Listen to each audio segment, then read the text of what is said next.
You're kidding me, I said, standing there in the middle of my own living room, feeling like I'd walked into someone else's bad dream. Jasmine, my wife of 15 years, the woman who once cried because I forgot our anniversary, stood smiling like she just won the lottery, a kid barely old enough to rent a car lounging casually on our couch. "Luke, honey, don't be so old-fashioned," she said, twirling a strand of her newly bright pink hair around her finger like some teenager who just discovered TikTok. "This is Tyler." She said it like I was supposed to be impressed. "We've been talking," Tyler jumped in, standing up and smoothing his stupid skinny jeans. "And, we think it's time to, evolve." Evolve. The word hit me like a bat to the ribs. Evolve? I repeated, not sure if I was about to laugh or set the house on fire. "Yeah," Jasmine beamed, like she was explaining a pop quiz answer to a slow kid. "We want to try a modern relationship. Open. Free. No jealousy. It's the future, Luke." She said it like she was pitching me a timeshare. I stared at her, then at him. The room spun a little, but I stayed planted like a tree in a hurricane. "Get out," I said, low and even, pointing straight at Tyler. He chuckled nervously, looking at Jasmine like she was supposed to save him. "Babe, I don't think he understands," he said, voice cracking just a little. Jasmine crossed her arms, shifting her weight to one hip, staring me down like I was the child in the room. "No, Luke. You don't understand. This is happening. I'm tired of feeling trapped. Tired of pretending. I want to live, and Tyler makes me feel alive." I let out a breath, long and slow, the kind you take right before you either laugh or punch a wall. "You brought him here. Into our house. And you want me to just nod along like some background character in your little midlife crisis fantasy?" Her face tightened. "It's not a crisis. It's self-actualization." Tyler nodded like some bobblehead doll at a baseball game. I stepped closer, my boots loud on the hardwood floor. Tyler flinched. "Good. I said, pointing at him, "out. Now. Before I decide to evolve your face into the drywall." Jasmine didn't move. Didn't blink. "If he leaves, I leave," she said, voice sharp enough to cut glass. I smiled then. Not a nice smile. The kind of smile you give a man before you shut the door in his face. "You think that's a threat? Pack your bags, Jasmine. You're not taking one more minute of my life with you." For half a second, I thought she might back down. Might remember the years I spent building us a life while she played house on Instagram. But no. She just tossed her hair over her shoulder and said, "Fine. I'll be filing for divorce tomorrow anyway." She turned, grabbed her purse, and Tyler, bless his little terrified heart, scrambled after her like a puppy who just peed on the carpet. I stood there, watching them go, my fists clenched so tight my nails bit into my palms. 15 years. Gone. And the kicker? I knew, deep down in the hollow part of my gut, she was going to take it all. The house. The car. Every chipped teacup and worn rug that we picked out when we still thought, forever, was a promise, not a punchline. I had no fancy job title. No trust fund lawyer to run to. Just a small paycheck, a broken home, and a mountain of rage burning a hole through my chest. If you are interested in the continuation, like this video and I would be grateful for your comments. New stories are published here every day.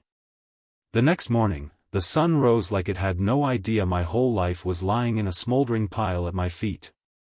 I sat at the kitchen table, staring at the spot where Jasmine used to leave sticky notes with dumb jokes and grocery lists. Now it was just empty, like the rest of the house was starting to feel. I didn't bother making coffee. No point. That was a two-mug ritual, and I wasn't about to sit across from a ghost. Instead, I pulled out my laptop, the same beat-up thing I'd been using since the Bush administration, and started looking up free legal advice, like some broke college kid cramming for finals. Turns out, bad news loves company. Every site said the same thing: no money, no power. She had the house in her name, half the bank accounts tied up, and thanks to her enlightened little pre-divorce hustle, she'd moved half our mutual assets under her own name before she even dropped the bomb. And me? I was left with a few worn-out tools, a dusty pickup that smelled like wet dog, and a reputation for being the nice guy who everyone thought would just take it. Well, screw that. Around noon, I drove to a strip mall with a "We Fight for Men" banner flapping outside the most desperate-looking law office I'd ever seen. The receptionist, who looked like she hated her job more than I hated Jasmine's new boyfriend, barely glanced up when I walked in. I filled out some paperwork with a cheap pen that barely worked, handed it back, and sat down under a flickering fluorescent light that buzzed like a mosquito from hell. After about 20 minutes, a man named Barry called me in. Barry wore a tie that had seen better decades, and he smelled vaguely of old coffee and crushed dreams, but he looked me straight in the eye when he said, "You don't have much to work with. But you're not out of moves." That was the first decent thing I'd heard all day. I laid it out for him. Everything. No money for a real fight, no property titles, no backup plan. Just a working man with calluses on his hands and betrayal thick in his throat. He nodded, listening close, not pretending to be shocked like the others. When I was done, he tapped his pen on the desk and said, "You ever hear of strategic loss?" I shook my head. Means you let them think they won. You let them get cocky. Then you take back what matters most. Piece by piece. Quiet. Legal. Permanent. I liked Barry immediately. We set up a basic plan. I couldn't fight her on the house or the money. Not now. But the reputation? The trust? The illusion that she could walk all over me without consequence? That was mine for the taking. It started small. I canceled all joint subscriptions she still used, the Netflix, the gym, even the fancy monthly wine box she always bragged about on Facebook. I made sure every cancellation email went to her inbox with my name on it. Petty? Absolutely. But you have to start somewhere. Next, I pulled out the one thing she couldn't steal, my skills. I worked with my hands. Built things people actually needed, not just the fake Instagram-worthy garbage she loved so much. I started making calls to old clients, friends, even competitors. Quietly. Carefully. Setting up side work. Cash jobs. Anything that wouldn't show up on any document she could subpoena. By the end of the week, I had 3 jobs lined up, no paper trail, no overhead. Just me, a hammer, and a lot of cold fury to keep me warm. Meanwhile, Jasmine was busy parading around town like a high school prom queen who forgot she was almost 40 and had a mortgage. She changed her Facebook status to "Finding Myself," whatever that means, and posted a picture of her and Tyler at some sad little wine tasting event. I didn't comment. I didn't like. I didn't even look twice. But I screenshotted everything. Barry said it best: evidence is like a savings account. You don't always know when you'll need it, but you'll be real glad it's there when the day comes. Back at the house, her lawyer's letters started arriving. Certified mail. Big bold print. Threats disguised as courtesy. She wanted everything. The house. The savings. Even my damn tools. I didn't panic. I didn't flinch. I just kept stacking my bricks, building my wall, one move at a time. By the end of the second week, I had no money, no house, and no title to my name. But what I did have? A plan. And for the first time in weeks, I finally slept like a baby. The third week hit like a cold slap, and let me tell you, I wore it like armor. Jasmine thought she was flying high, finally living her best midlife crisis, while I was supposed to be curled up in some motel with peeling wallpaper, crying into a can of discount beer. Yeah. No. Instead, I was working. Real work. The kind that burns through your muscles and leaves you too tired to think about what you lost. I spent my days framing walls, laying floors, restoring cabinets that would outlast any of Tyler's future boyfriends. Cash jobs, every one of them. No invoices, no records, nothing that would show up on a court docket when she went hunting for a payday. Nights were quieter. I didn't have much: a rented room over an old mechanic's shop, a mattress on the floor, a coffee maker that sounded like it was dying every morning. But it was mine. No pink hair in the sink. No Tyler's cologne stinking up my towels. Just me and the hum of a cheap box fan, drowning out the last echoes of a marriage that deserved to die. Meanwhile, Jasmine kept playing her part like a professional actress who forgot she was starring in a tragedy. She filed for divorce officially, sending me the paperwork dressed up in fancy legal language that basically said, "Give up quietly." She even had the audacity to add a little note at the end in her handwriting: "Luke, let's be adults about this. There's no need to make it harder than it needs to be." Adults. Right. The woman who brought a half-baked frat boy into our home and declared it modern love wanted me to be an adult. I didn't respond. Didn't even blink. Just handed it to Barry, who whistled low when he read it and muttered, "This chick's got brass ones." That's when Barry handed me a folder, thick and heavy, like Christmas morning for angry men. Inside? Everything. Public records. Her new social media posts. Credit pulls. She wasn't just buying wine and cute little yoga pants anymore. No, she was starting a business. Some nonsense about life coaching for women in transition. She even rented a storefront downtown, well, leased it, actually, using every dime she thought she was entitled to from our shared bank accounts. Barry smiled when he showed me the lease terms: non-cancelable for 2 years, full personal liability if she defaulted.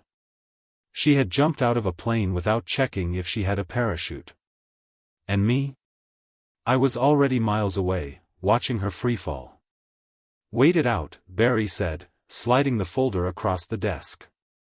"She's leveraged herself up to her fake eyelashes. One missed payment, and it's game over." I nodded, feeling the first real smirk tug at my mouth since this whole thing started. Because now it wasn't about screaming matches or slashing tires. No, it was about patience. About waiting just long enough for her own ambition to snap her neck. I wasn't rushing. I wasn't storming her stupid little coaching seminars with signs and accusations. I was building. Slowly. Steadily. I picked up extra jobs, kept my name off anything public, and smiled through every ache in my hands. Jasmine kept posting like she was winning some invisible trophy. Inspirational quotes. Yoga poses. A selfie with Tyler holding a puppy, both of them looking like rejects from a Hallmark movie. I didn't even flinch. I screenshotted everything, every dumb caption, every half-naked photo shoot she did trying to sell confidence to bored housewives who didn't know she left her husband and burned down her own life for a kid who still thought Pabst Blue Ribbon was top-shelf liquor. By the end of the month, her shiny new life had about as much foundation as a sandcastle at high tide. Her credit cards were maxed out. Her new business had exactly one customer, and it was her cousin Lindsay, who probably signed up out of pity. Tyler? Well, turns out being someone's midlife makeover project isn't as sexy when there's rent to pay and dishes to clean.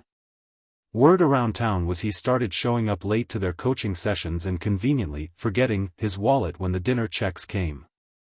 I kept quiet. I kept working. I kept saving every piece of evidence like a man stacking ammunition for a war nobody else saw coming. Barry filed the counter-petition in court. It was brutal. Cold. Full of words like abandonment and dissipation of marital assets. Jasmine's lawyer, some fresh-faced rookie who probably thought he'd landed a slam dunk case, didn't see it coming. He called Barry, stuttering like a teenager asking for a prom date. "Maybe we can settle," he said. Barry just laughed. "You're gonna want to settle. My client's not in a forgiving mood." 3 months. That's how long it took for Jasmine's new life to start looking like an abandoned theme park, a few sad rides still spinning, but no one left to buy a ticket. From the outside, she kept up appearances. New photo shoots. New business slogans. Even a podcast where she talked about embracing personal authenticity, whatever that meant. But the cracks were there, plain as day if you knew where to look. Tyler had moved in, or rather, squatted, in the house that used to be mine, eating her groceries and leaving socks all over the living room, treating the place like a dorm room with better throw pillows. Jasmine posted smiling selfies while the late notices piled up behind her back. Meanwhile, I worked. Quiet. Focused. Building my life one job, one cash envelope at a time. Barry filed motions that made her rookie lawyer break into a sweat every time court was even mentioned. We froze joint accounts, seized her access to anything remotely valuable, and, best of all, triggered an audit on the so-called coaching business. Turns out you can't write off luxury handbags as professional development expenses, no matter how many hashtags you throw at it. The IRS was about to become her newest, least favorite follower. I never lifted a finger against her. Didn't need to. All I had to do was stop playing her game and start playing mine. Word spread around town, slow and steady, like oil leaking into a puddle. Luke's doing fine. Luke's booked solid. Luke's business booming. Every time she went out for overpriced lattes with her empowered girlfriends, she had to hear about me. The man she tried to wipe off the map was somehow not just surviving but thriving without her. Every picture she posted with Tyler got a little tighter around the eyes. Every inspirational quote sounded more desperate. The best part? I never once replied. Never once commented. Never once gave her the satisfaction of knowing I even noticed. I wasn't building a new life to prove something to her.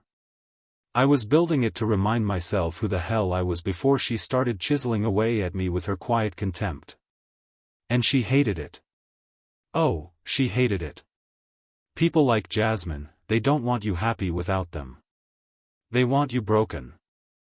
They want to believe you'll never laugh, never sleep, never breathe easy again unless they're in the room.